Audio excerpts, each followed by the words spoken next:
Laura Krill. I'm the school principal, and I'm like a common space in the school. This is also our temporary library space. Due to COVID issues, we expanded our preschool to allow for more classrooms and then moved the library into this space. So thankfully, we're able to still offer this service, and we're very excited to be with tonight some of our students. So one of our school vision this year is empower every student, the whole child.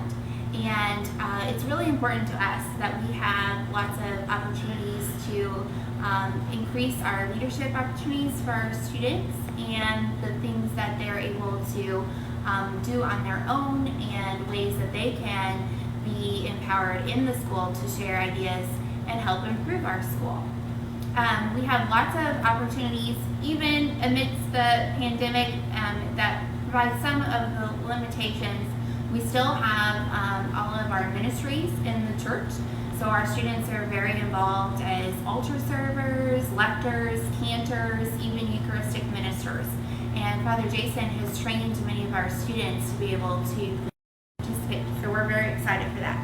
Also, we have a yearbook committee and various other ways, including our student council, which has been expanded this year to include 5th and 6th grade. So with me tonight is our student council president, Hogan, and home representative, Paige Atkinson. So thank you very much for joining us tonight. Thank you. We're excited to have you and talk a little bit about student council and the ways that you all are working to improve our student body this year. So can you tell us a little bit about the mission of student council?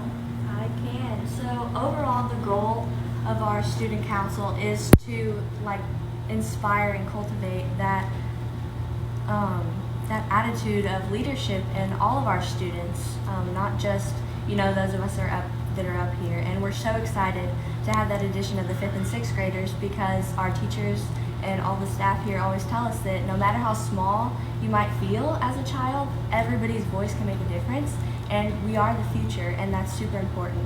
So as a student council, we run the fundraisers and a lot of service projects, because as a Catholic school, we do want to be rooted in service, to provide opportunities for students to kind of explore different areas of their community and kind of see what they might be interested in doing, and as they grow and as they leave our school, to kind of set them forward to be examples of good Christians and leaders in their communities. Excellent. Well said. And you were part of the student council last year as well, right? I was. Okay, so we're excited to have you as president this year. So can you tell us a little bit how you were chosen? Because this honor to be part of student council, you all go through a rigorous selection process. So can you tell us a little bit about that process? Certainly. Yeah, it all starts up here. It's Miss Courtney Cecil. She kind of pitches the idea, and you choose whether you're interested in joining. Any students can apply. So you go ahead and you fill out your application. It asks questions like, have you served your community, your parish, and your school before? What kind of things have you done? What are 3 qualities that you think a good leader needs to have? And other qualities that you think that you would bring to the council. Okay. So then you submit your application, and you get a letter of recommendation from a previous teacher. Mm-hmm. They send that in for you, and then you find out a couple weeks later whether you were selected to be a homeroom representative. And then from there, you can kind of decide if you want to run for an office position. Okay.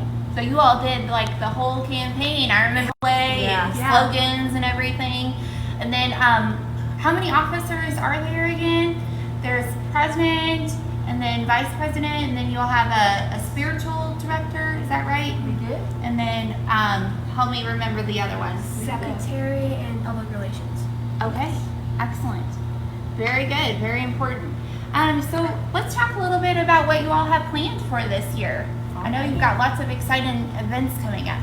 Yes. So we did our Hurricane Ida drive. That was our first main drive that we had to support the victims that Hurricane Ida they washed up a lot. Mm-hmm. So we wanted to support them, and that was kind of it was an on-the-spot thing, but we knew we had to help. And so upcoming, we have our Thanksgiving food drive. It's one of my favorites. That runs for about 2 weeks before Thanksgiving and works with the Fern Creek Highview Ministries to give our less fortunate families a chance to have like a nice Thanksgiving dinner. Okay, great. And if I remember correctly, some of those items also go toward the Thanksgiving baskets for the parents. Is that correct? They do. Okay, great. And then, like, if somebody wanted to participate in that drive, what is that usually that process?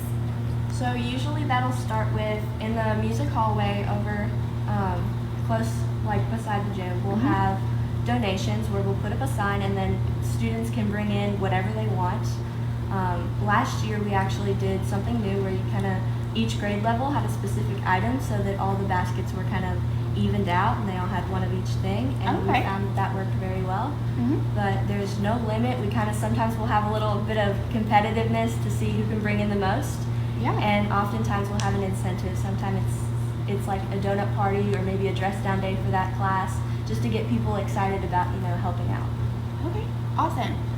So, what else are you thinking that we've got November? There'll be the camp food drive, and then you all usually do something around Christmas. Yes, so for Christmas, we do our toy drive. That works with Franciscan Kitchen, where we bring in toys for children who don't always get a lot of presents for Christmas. That's another one of my favorites, because seeing, like, sometimes we get like pictures and things of the kids when they receive the items and they're just so happy and so excited. Great. Exactly, and to think of how privileged we are to go to this school to give back to those who aren't available or fortunate enough to attend a community like this. Giving back to them is really helpful for them. Exactly. Wonderful.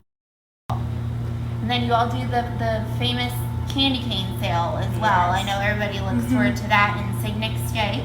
So awesome. Well, we've got a lot planned for the fall, and then in the spring, will you all do something as well? Yes, in the spring, in February, we'll have our Super Bowl drive. It was a new one last year where we will set up like 2 donation bins, and then you bring in like a canned good or sometimes many, so where you can donate to which team you think will win.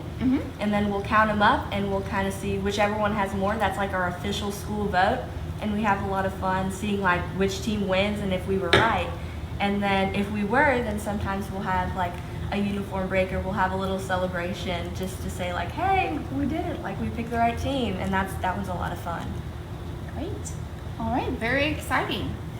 So I know that you all have lots of events, and I really appreciate the service mission that you all have, and really bringing that back to